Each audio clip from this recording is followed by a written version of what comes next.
Shalom à tous, Parashat Shemot. Hachem demande à Moshe Rabbeinu d'aller délivrer son peuple dans l'épisode du buisson ardent. Et donc Moshe Rabbeinu de lui répondre en fait qu'il était Kaved Pev et Kaved Lashon, c'est-à-dire qu'il était lourd de bouche et lourd de langage. Il avait du mal à s'exprimer et tellement la lumière qu'il avait en lui était puissante. Et donc il n'arrivait pas à contracter en fait la lumière afin de la dévoiler dans ce monde. Et donc Hachem entend sa plainte et il lui envoie son frère Aaron qui lui dit il sera ton prophète. Et donc il aura le pouvoir justement d'acheminer cette lumière que tu as en toi d'une manière beaucoup plus simplifiée afin que le peuple comprenne justement ce que tu as à dire.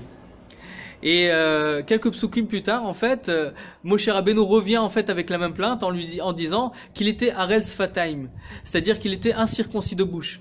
Et tout de suite après, Hachem lui dit d'aller parler à Pharaon. Donc il y a une question qui se pose, pourquoi Moshe Rabbeinu déjà devait revenir en fait sur la même plainte, déjà d'une, alors que la première fois Hachem a écouté sa plainte en lui envoyant Aaron à Cohen en tant que prophète, c'est-à-dire qu'il parlera à sa place. Et donc pourquoi il devait revenir en fait sur ce problème? Tout simplement en fait, quand Moshe Rabbeinu a dit à Hachem tout de suite qu'il était Kaved Pev et Kaved Lashon Anochi, donc en fait il avait encore le Anochi, il avait encore le jeu, il avait encore l'existence, une existence propre, personnelle à lui. Donc il était annulé, mais il avait encore une Metsiout, il avait encore une existence propre. Il était pas totalement soumis à la divinité.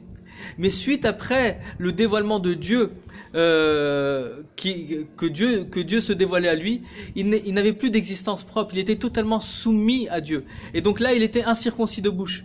Et du fait qu'il était incirconcis de bouche, eh ben là maintenant, du fait que maintenant tu n'as plus d'existence propre, alors maintenant tu peux aller voir Pharaon. Là maintenant tu as le pouvoir de parler exactement. Pourquoi? Parce que c'est plus toi qui va parler, c'est moi-même qui va parler en toi. C'est Hachem en moi qui va parler.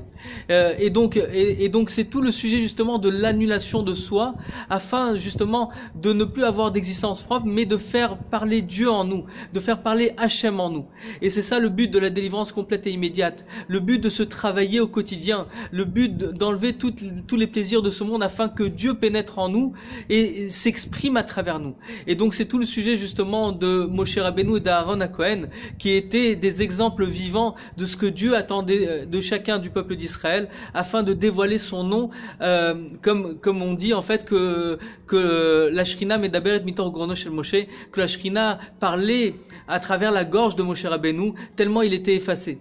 Alors que Dieu fasse en sorte à ce qu'on soit totalement effacé, afin que notre gorge puisse dévoiler la Shrina, donc la lumière divine qui parlera à travers nous, jusqu'à ce que le Melech HaMashiach lui-même parle au nom du monde entier, Bez Hashem, et dévoile la gloire de Dieu ici-bas sur terre avec le troisième Beth Amikdash.